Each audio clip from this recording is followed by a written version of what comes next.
TV7 Israel News is made possible thanks to your generous donations.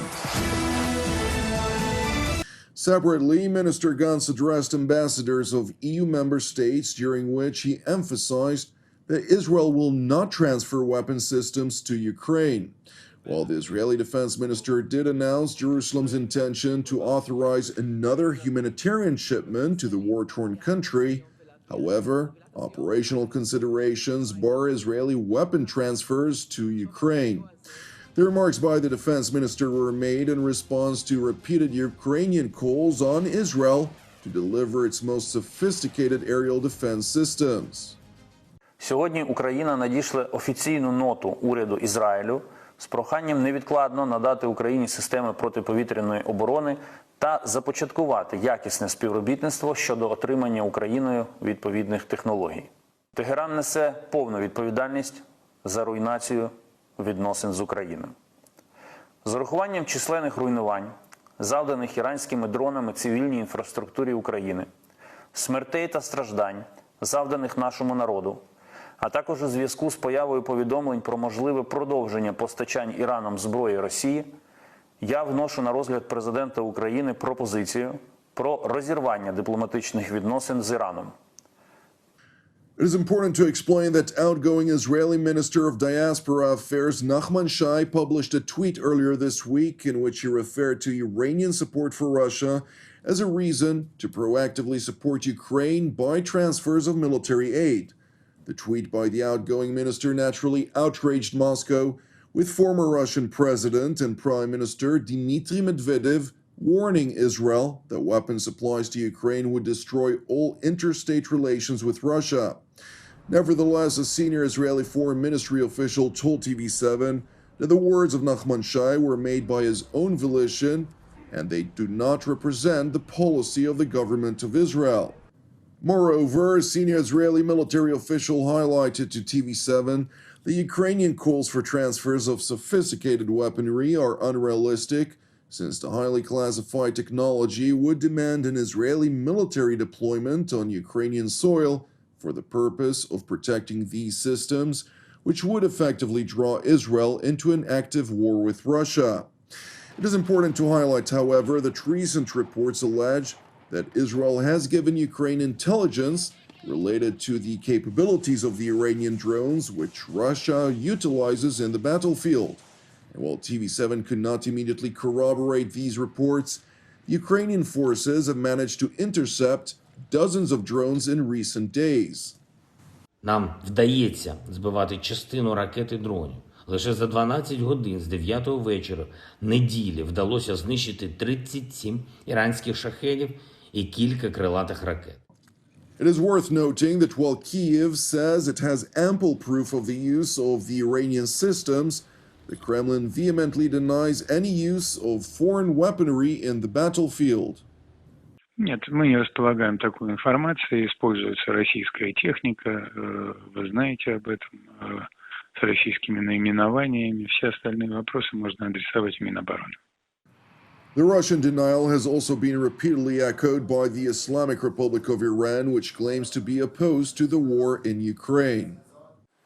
در خصوص جنگ در اوکراین هم جمهوری اسلامی ایران مخالف جنگه و متناسب با ظرفیت خودش و روابط خوبی که با هر دو طرف درگیری داشت تلاش‌های خودش رو انجام داده که به رویکرد نظامی خاتمه ببخشه. Despite the Iranian denial, British, French, and U.S. intelligence agencies have highlighted the transfer of Iranian drones to Russia since July of this year, while the Pentagon confirmed that these systems have been utilized against civilian targets in Ukraine. Certainly, we've seen these Iranian drones that have been provided to Russia for use in Ukraine being used to strike civilian targets, which of course is a violation of the law of armed conflict. Despite credible data confirming the presence of Iranian weaponry being utilized against Ukraine, which is in breach of UN Security Council Resolution 2231, during an EU foreign ministerial which deliberated Iran's malign activities, among others earlier this week, EU Foreign Policy Chief Josep Borrell insisted that Brussels needed more proof a position adopted by a number of top European diplomats, since proof would effectively demand additional European Union action against the Islamic Republic of Iran. Der Dienst, der Europäische Dienst und die zuständigen Kapazitäten, die wir haben, analysieren das jetzt genau. Wir haben also in diesem Moment noch keine Bestätigung, absolute Bestätigung, dass das der Fall ist. Und ich glaube, auch für die Kredibilität müssen wir aber trotzdem diese Analyse abwarten. Und dann sind wir auf einem anderen Gebiet, dann genügt es nicht mehr mit einigen Personen, die sanktioniert werden würden. Aber das ist die Hypothese. Unidentified aircraft struck a number of military targets northwest of Damascus, causing significant material damage. The aerial bombardment occurred approximately 1 hour before midnight on Friday, when salvos of missiles appeared over the skies of Rif Dimashq, west of the Syrian capital Damascus. According to the London-based Syrian Observatory for Human Rights, the strike, which the Syrian army attributed to Israel, struck military logistics and equipment used to assemble Iranian-made drones in the area of Al-Dimas military airport, while further noting that a radar and airstrip were also targeted at the airport. It is important to note, however, that while TV7 was able to corroborate the latter, we could not immediately verify the contents of the targeted shipments. It is further worth to mention that the Syrian air defense units launched a number of surface-to-air missiles toward the incoming projectiles and unidentified aircraft, which consequently drew a retaliatory aerial response. Nevertheless, no injuries were reported, and while Syria blamed Israel for the attack, the IDF spokesperson's unit did not confirm or deny its alleged responsibility in response to TV7's request for comment. Separately, in less than 72 hours, another incident has been reported in which Syria blamed Israel for yet another aerial strike in the vicinity of its capital, Damascus. During yesterday's afternoon hours, missiles appeared over the skies of Syria with a trajectory toward the vicinity of Damascus, triggering Syria's aerial defense array, which failed to foil the attack. As a result, one Syrian soldier sustained fatal injuries, and material damage has been reported, which, according to the Syrian Observatory for Human Rights, included positions of Iranian-backed militia and regime forces in Dimas area and its vicinity in western Rif Dimashq. Separately, reports note that a suspected Iranian weapons shipment has also been targeted near Damascus International Airport. And while, as mentioned, the Assad regime blamed Jerusalem for the attack, the IDF spokesperson's unit did not confirm nor deny its alleged responsibility in response to TV7's request for comment. U.S. Secretary of State Antony Blinken hosted Israeli President Yitzhak Herzog, who is currently in Washington, at the invitation of U.S. President Joe Biden. Israel's head of state, for his part, highlighted the unwavering bond between the United States and Israel. It is important to note that the Israeli president has provided, during his trip, intelligence data on Russia's use of Iranian drones in the war against Ukraine, reinforcing U.S. intelligence on the matter. Israeli intelligence contributing to unveil Iran's involvement in Ukraine is evidently aimed to prove Tehran's breach of UN Security Council Resolution 2231, a position already adopted by the United States, France, Britain, plus Germany.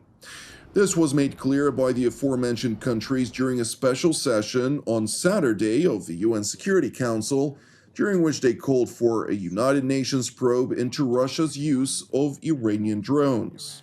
It is now been solidly documented that the Russian armed forces use Iranian drones in Ukraine, notably to indiscriminately bomb civilian infrastructure. The provision of this equipment by Iran to Russia is a violation of Resolution 2231, as we stated together with our partners from Germany and UK in the letter sent today to members of the Council. The European Union yesterday adopted new sanctions against Iranian entities and individuals implicated in the production and transfer of the drones. France supports the appeal by Ukraine to the Secretariat to investigate and report to the members of this Council in line with its mandate. In response to the calls by Western nations for a UN probe, Russia warned that if accepted, it would effectively mean that the UN Secretariat is impartial and Moscow will be forced to reconsider its relations with the world body. If experts of the UN, to please Western capital, nonetheless start conducting a pseudo-investigation, basically referring to Resolution 2231, we can reconsider the entire package of our relationship with the UN Secretariat, because in this case it will not be possible to call it an impartial. Joining in the Russian threat, Iranian Foreign Minister Hossein Amir-Abdollahian proclaimed, quote, "If it is proven to us that Iranian drones are being used in the Ukraine war against civilians, we should not remain indifferent." Nevertheless, he stopped short from elaborating on the matter.